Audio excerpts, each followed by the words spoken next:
Bonsoir à toutes et à tous, bienvenue sur le plateau du Talk, un Talk après une nouvelle défaite, ça fait 2 d'affilée. Tout de suite, voici le sommaire de cette heure d'émission autour de l'actualité de l'Olympique de Marseille. On commencera évidemment par cette défaite face au PSG, une défaite 2-0, un focus évidemment sur le rôle qu'a joué monsieur Bastien, Benoît Bastien de son nom exact. Rudy Garcia avait-il mis le plan parfait hier soir sur la pelouse, un plan sans avant-centre? On parlera évidemment du problème d'attaquant de l'Olympique de Marseille, devenu de plus en plus criant depuis le début de la saison et qui s'est confirmé aussi aux yeux donc de Rudy Garcia qui a décidé de jouer contre Paris sans véritable numéro 9.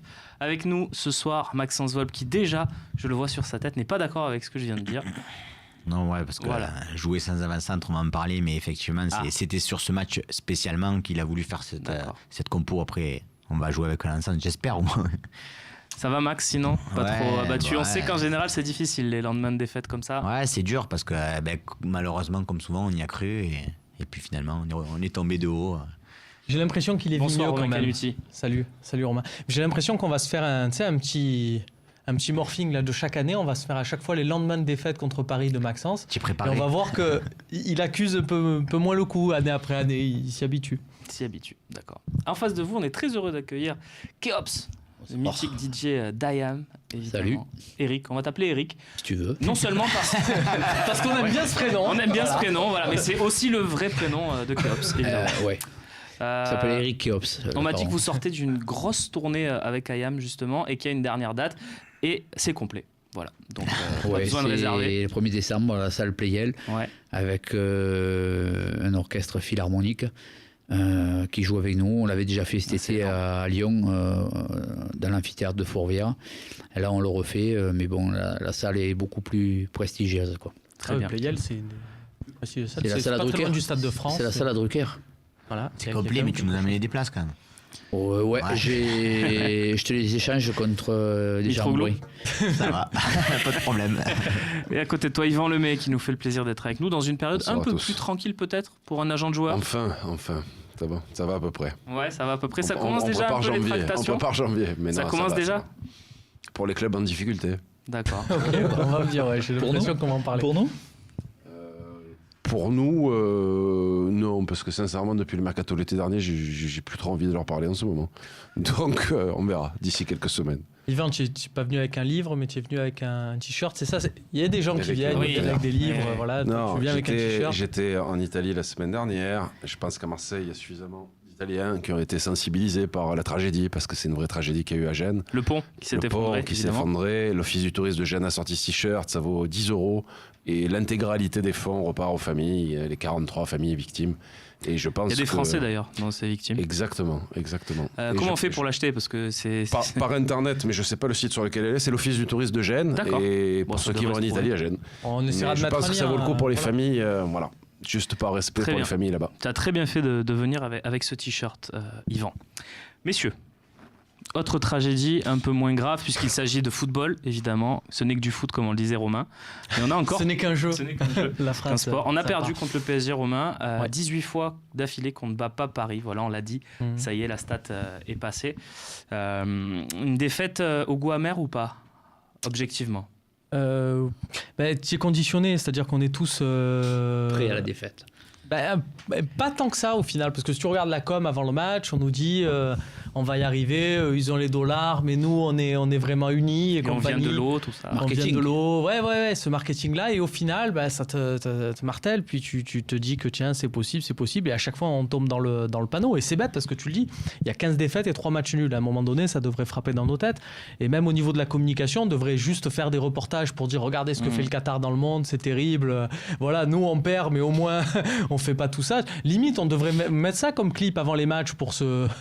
Mais ça nous conditionnerait peut-être différemment. Eric, quand on voit la compo de Paris hier soir, tu l'as découverte comme tout le monde, entre 20h et 21h, sans Cavani, sans Mbappé, sans Kimpembe, sans Thiago Silva, j'en oublie encore un, sans Rabiot. Tu t'es pas dit, ça y est, c'est bon, c'est cette année? Non, je me suis dit, tant ils veulent qu'on gagne. Non. Ah bon? Non.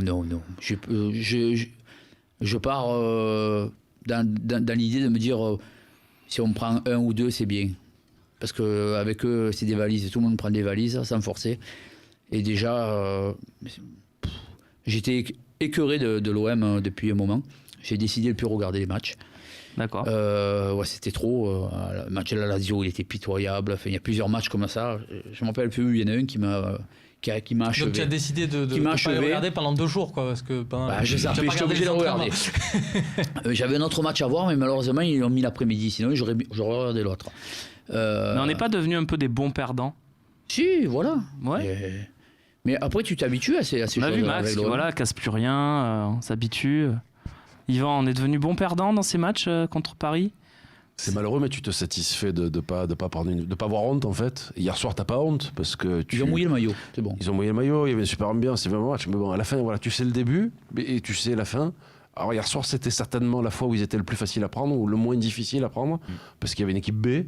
Parce que quand tu vois Choupo-Moting, il est encore moins bon que les attaquants qu'on a à l'OM, donc tu te dis qu'il y a la place, voilà. Mais au final, non. Il y a un proverbe comme ça, je sais pas, c'est ça, c'est le football inventé par les Anglais, c'est toujours les Allemands qui gagnent à la fin. Mais là, on change, mais pour nous, c'est toujours le PSG qui gagne à la fin. Bon, on leur a fait pareil, je crois, à une certaine époque. Pendant, je crois, 10-15 ans, ils n'ont jamais gagné contre nous. Ils perdaient à l'aller, au retour. À l'époque où c'était Canal qui avait... ils nous rendent la monnaie de la pièce. Tiens, est-on devenu des bons perdants? C'est la question qu'un journaliste a posée à Florian Thauvin. Vous allez voir, c'est une réponse cinglante de l'ailier marseillais qui n'a pas du tout apprécié. On n'est pas des beaux perdants. Non, on n'est pas des beaux perdants. On n'est pas... J'apprécie, je vais même vous dire que j'apprécie pas votre question. Je vais passer à autre chose. Est-ce que tu as parlé? On n'est pas ici pour se faire manquer de respect. On nous manque de respect, Max, un petit peu dans les médias. C'est ton avis aussi, ce que tu lis autour des matchs contre Paris, sur les réseaux sociaux, sur l'Internet, sur les forums, dans la presse nationale? Ouais, mais en même temps, voilà, on sait, comme vous l'avez tous dit, le scénario, malheureusement, il est écrit à l'avance.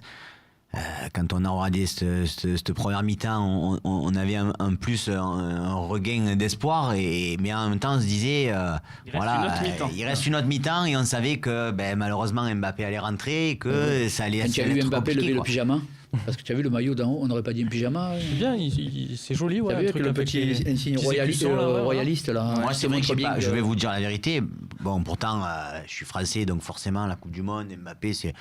Mais là, c'est ce qui fait hier, voilà, ça me plaît pas. Voilà, marquer ce but, après aller se mettre. Alors sa célébration, il fait toujours pareil.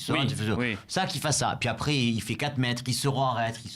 Moi, je trouve ça too much. Donc à un moment donné, là oui, je trouve qu'il y a un manque de respect. Surtout que j'ai pas eu l'impression que c'était un match où ça avait été viril, où il y a eu des, tu vois, c'était gentil par rapport à avant. Hein. Voilà, c'était gentil. Donc 10 ans avant, il aurait perdu la jambe. Je pense que voilà, mais j'aurais aimé, mais honnêtement, c'est pas logique ce que je vais dire, mais j'aurais aimé aussi qu'il se fasse un peu plus soulever, quoi. Dans 10 jours, il y a São Paulo, t'inquiète. Ouais, non, mais du coup, c'est intéressant parce que, vas-y, je te rends la parole, Romain, mais les joueurs aussi. Même si Thauvin dit que non, est-ce que les joueurs aussi ne sont pas devenus bons perdants contre Paris? Enfin, acceptent l'idée que peut-être ils vont se faire battre, quoi. Je pense que là, tu vois la séquence où Thauvin dit qu'on manque de respect. Le pire manque de respect sur ce moment-là, d'ailleurs, parce qu'on y était, dans la fameuse zone libre, comme dit René après le match. C'est au final de voir tous les journalistes nationaux qui posaient aux joueurs marseillais une seule question, c'est Thomas Tuchel a laissé Rabiot et Mbappé sur le banc, qu'en pensez-vous? C'est-à-dire qu'en fait, tu es à ce point devenu un faire-valoir du PSG, tu es l'obstacle. Ils ont fait 10 victoires, ils font une 11e, les gens ne s'intéressent qu'à Paris. Toi, Et donc c'est pour ça que derrière, quand je vois... gens, les Parisiens. Hein. Non, mais ces journalistes, mais si ces journalistes-là posent ces questions-là, c'est parce que ça intéresse ça. Tourelle, il est arrivé, il a dit ah ouais, le Vélodrome, c'est génial. Ouais, mais je suis contrarié parce qu'en fait, les autres, ils sont arrivés en retard et compagnie. Enfin, tu sentais bien que ce qui les préoccupait le plus, c'était eux, et que l'OM, c'était vraiment accessoire. On est juste un contexte. Donc quand je vois Hérault et quand je vois Garcia dire on a rivalisé avec le PSG, non, tu n'as pas rivalisé. Parce qu'en fait, tu as fait ça. Et tu parles de la célébration d'Mbappé.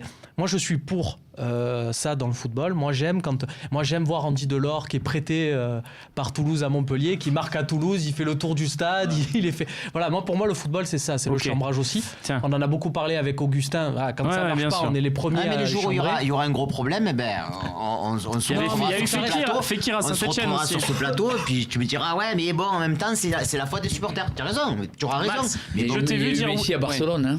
Messi, oui, bien sûr. Tu allé les voir, qu'il aura fait.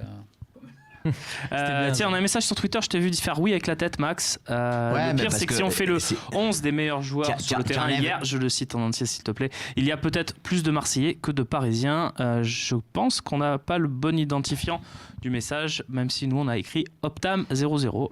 Voilà. C'est rigolo parce C'est pas qui pose cette qu'avant la question. rencontre, j'ai regardé le match avec Babou. Et avant la rencontre, j'ai dit si tu enlèves Neymar du 11, tu échanges les deux 11 jusqu'à la fin. Je te dis, je propose, tu échanges les deux 11 jusqu'à la fin de la saison. C'est vrai qu'en doliné, on se disait, ouais, finalement, si tu enlèves Neymar, tu auras les autres. Bon, tu as des joueurs qui nous plaisent aussi dans l'équipe. Donc, bon, c'est pour ça que c'est frustrant. Parce que quand tu auras la compo de départ, ben oui, tu te dis, c'est jouable. Neymar, hein, hier. Eric, et puis Neymar, il n'a pas Yvan. forcé. Hein. Il a joué tranquille, Neymar. Enfin, il était numéro 6. On aurait dit un 6 hier. Il était Ouais. derrière. Il a pas forcément. Il a essayé de créer le jeu parce que À l'équipe Yvan, de PSG hier, si tu lèves les joueurs qu'ils n'avaient pas, on va pas les répéter, on l'a dit, c'est comme si nous, tu lèves Rami, Luis Gustavo, Strootman, Thauvin, Thauvin, C'est Payet, ce qui nous voilà. était arrivé Donc, il y a te 2 ans, reste on avait quoi pris 5 Il te ans. reste quoi ouais, rien, c'est rien. On n'a pas de banc, nous, de toute façon. Dès qu'il y a un blessé, c'est la fête. Donc c'est Romain Canuti. le problème là-dessus, c'est inquiétant. vraiment sur l'analyse du match. Effectivement, qu'on peut se dire, on est fiers de l'équipe, qu'ils ont tous. D'ailleurs, si on regarde globalement la performance des Marseillais, on est tous à se dire que Sanson excepté, ils ont tous fait un bon match en fait.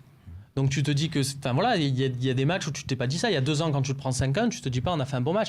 Par contre, moi je réfute le côté on a rivalisé avec Paris. Je trouve que c'est ridicule de dire ça. Je trouve que c'est ridicule de dire on est passé près de l'exploit, l'arbitre nous a carré ou quoi que ce soit, parce que je regarde juste que passer près de l'exploit, c'est l'année dernière. L'année dernière, tu gagnes 2-1 et tu te fais égaliser à la dernière minute. Là, tu perdais et ils t'ont mis encore un but. Donc, au final, quand il y a une défaite de par 2 buts d'écart, pour moi, tu peux pas dire que tu as rivalisé. Jamais. Ça n'existe pas. Voilà, c'est mathématique. Résultat justement de la consultation de ce matin sur le site du Phocéen.fr, un très joli site, très bien fait avec de bonnes analyses. Ouais, un petit peu d'autopromo, ça fait pas de mal. Êtes-vous fier de la prestation des joueurs de l'OM contre le PSG 0-2 ? C'était le score final. 61%. Oui, eux, ils ont fait le travail. Yvan, surpris de ce résultat de consultation ? Non, parce que je pense que le raisonnement, il est quand même sur l'envie, le spectacle, qu'on n'ait pas pris une fessée et qu'au final, tu peux te retrouver dans ce chiffre-là. Moi, ce qui me choque, c'est la différence de... Dès que tu as Mbappé qui rentre, tu as l'impression qu'il rentre Dieu, quoi. Voilà. Ils ont des joueurs d'un niveau qu'on n'a pas, malheureusement qu'on aura... Je pense plus jamais. Et c'est ça le décalage qui fait mal, en fait, à voir. C'est que tu te dis, oui, c'est jouable pendant 1 heure. Et puis bon, allez, ils en font rentrer 1 et 2. Ouais, mais... Puis tu touches plus une bille, quoi. Ouais, tu mais vois. en même temps, c'est là où je suis pas qui est d'accord grave, avec quoi. Romain. C'est qu'effectivement, il faut rentrer Mbappé, il marque. Mais toi, tu vois, tu as Garcia quand même qui se dit, tant pis, même si il sait que ça va peut-être pas marcher, mais il se dit, moi je lance maintenant Germain, je lance Radonjic, Ouais. je lance C'est Mitroglou. c'est ça qui fait peur. Et derrière, C'est ça qui fait mais peur. derrière, tu marques quand même. À un moment donné, allez, bon, on y va. Mais on y va, on y quelle va. entrée, quoi. Yvan, on y va. On va justement parler de ce fait de jeu, c'est la deuxième partie. Est-ce qu'on a encore une fois été volé par Monsieur Bastien ?